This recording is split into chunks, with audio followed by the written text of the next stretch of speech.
पुढच्या घडामोडीकडे धनंजय मुंडे यांनी माझ्या नादी लागू नये असं मनोज जरांगे यांनी म्हटलंय। पवित्र मेळाव्यात कोणते फोटो घेऊन नाचायला भाग पाडता ते माहीत आहे असंही मनोज जरांगे यांनी म्हटलंय। तुमचे हात रक्तानं भरलेले आहेत, मला सगळं माहिती आहे, मी सगळं बाहेर काढेन असा इशारा सुद्धा मनोज जरांगे यांनी दिलाय। या ताटातलं त्या ताटात देऊ नका, मराठा आरक्षणावर काल धनंजय मुंडे यांनी वक्तव्य केलं होतं। मनोज जरांगे यांनी आज त्यावर प्रतिक्रिया दिली आहे।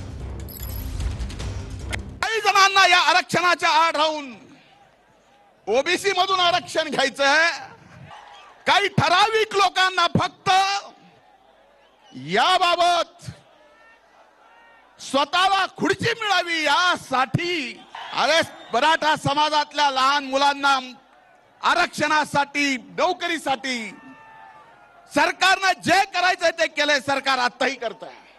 पण आता याच्यातल्या ताटातलं काढून त्या ताटात शेवटी हा मेळावा विचाराची देवाणघेवाण आहे। जानकर साहेब बरोबर आहे। इकडं आणखीन माया वाट जाऊ नको, तुला सांगतो मी पुन्हा एकदा। हा, तुम्ही दोघं बी जण तुम्ही तुमचं समाजाला धरून राहायचं शिका, आणखीन बी आमच्या मराठ्याच्या बी। हा, आणखीन वासुदेव करून घेऊ नको। तू किती शहाणा आहे, तू काय आहे मला चांगलं माहिती आहे। तू जर माया नादाला लागला ना तर पुढचं सुद्धा राजकीय करिअर तू मी आउट करून टाकीन। तुला मी जाहीर सांगतो, तू माया नादी लागू नको। रक्ताने आता भरलेले माया नादी नाही लागायचं। तू किती शहाणा आहेस आणि काय आहेस, हा सगळ्याला माहिती आहे। हा, तिथं आणून नाचितो, हा, आणि त्या बिचाऱ्या पोरीला त्रास कसा कसा देतो, हा हे चांगला माहिती आहे आम्हाला। कोणचे फोटो घेऊन तू कोणाला तिथं नाचायला लावतो एवढ्या मोठ्या पवित्र मेळाव्यात, त्याच्यामुळे तू आमच्या नादाला नको लागू। तू हा उद्योग नीट बघ, आमचं आम्हाला कळतं।